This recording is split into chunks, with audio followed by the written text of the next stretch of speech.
Voyons d'abord le démontage du haut moteur. La première opération consiste à déposer la distribution selon la procédure appropriée.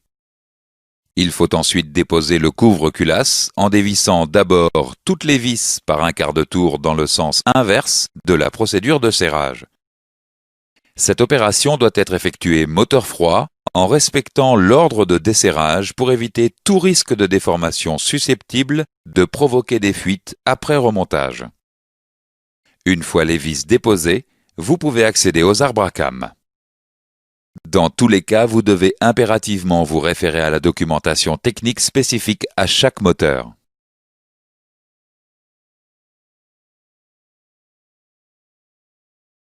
Les consignes spécifiques à la dépose des arbres à cames sont les suivantes.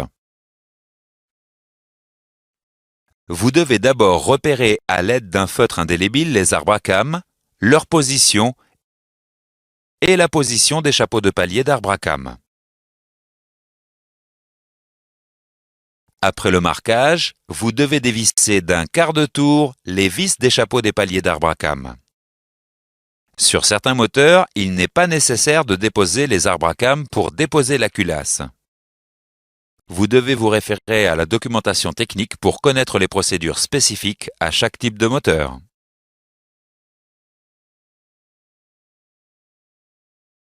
La dépose de la culasse se fait impérativement moteur froid. La dépose de la culasse se fait dans un premier temps en dévissant d'un quart de tour les vis de culasse dans le sens inverse du sens de serrage. Les vis de culasse doivent être dévissées à la main. Toute vis de culasse déposée doit être remplacée si la longueur sous-tête est hors tolérance. Dans tous les cas, vous devez vous référer à la documentation technique.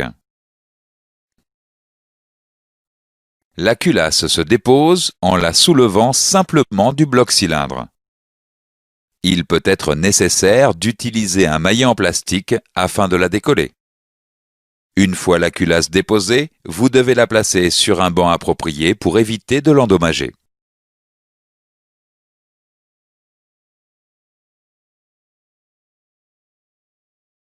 Voyons enfin le démontage des soupapes. Il faut repérer l'ensemble des éléments lors du démontage. La dépose des soupapes nécessite des outillages spécialisés pour compresser les ressorts des soupapes, déposer les joints et chasser les soupapes. Vous devez prendre soin de ne pas endommager les plans de joint pendant la dépose des soupapes. Dans tous les cas, vous devez vous reporter à la documentation technique pour connaître les procédures de dépose des soupapes.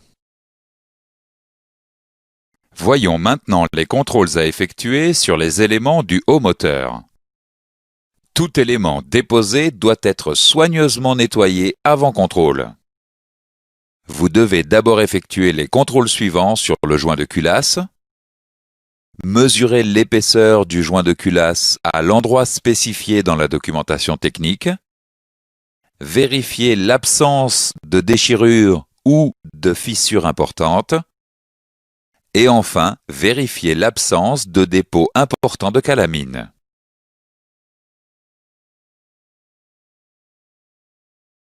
La vérification de la conformité de la culasse s'effectue par les contrôles suivants.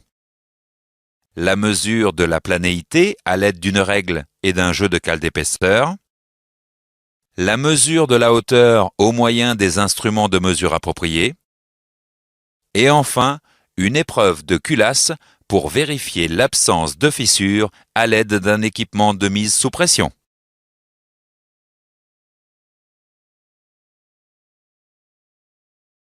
Intéressons-nous maintenant au contrôle des soupapes. Vous devez d'abord vérifier l'absence de signes d'usure, de surchauffe et de grippage sur la queue de soupape. Vous devez ensuite procéder aux mesures dimensionnelles suivantes. Le diamètre de la queue de soupape ou du guide de soupape, ainsi que le jeu latéral au moyen d'un comparateur. Le diamètre de la tête de soupape, la longueur de la soupape, les angles de la tête de la soupape.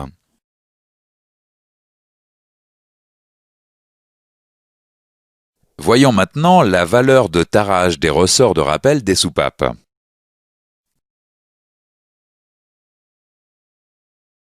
Vous devez mesurer la longueur totale du ressort au repos avec un pied à coulisse. Vous devez enfin mesurer le tarage du ressort à l'aide d'un outil de tarage des ressorts et vérifier que la valeur est dans la tolérance.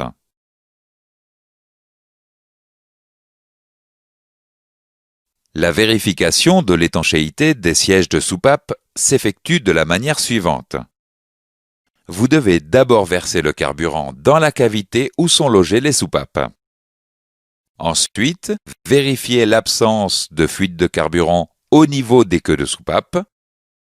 La mesure du retrait des soupapes se fait à l'aide d'un outillage spécialisé équipé d'un comparateur. Vous devez vérifier que la mesure obtenue sur chaque soupape est comprise dans la tolérance.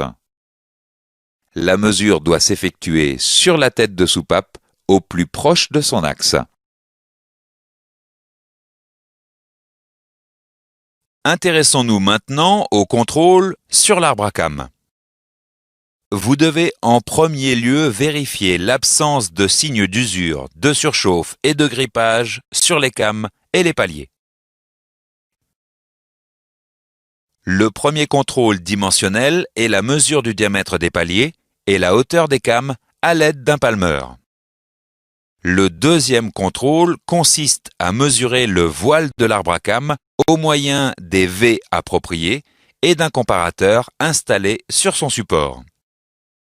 Vous devez ensuite mesurer le diamètre interne des paliers de l'arbre à cames. Enfin, vous devez procéder au contrôle du jeu latéral des arbres à cames après les avoir remontés sur la culasse.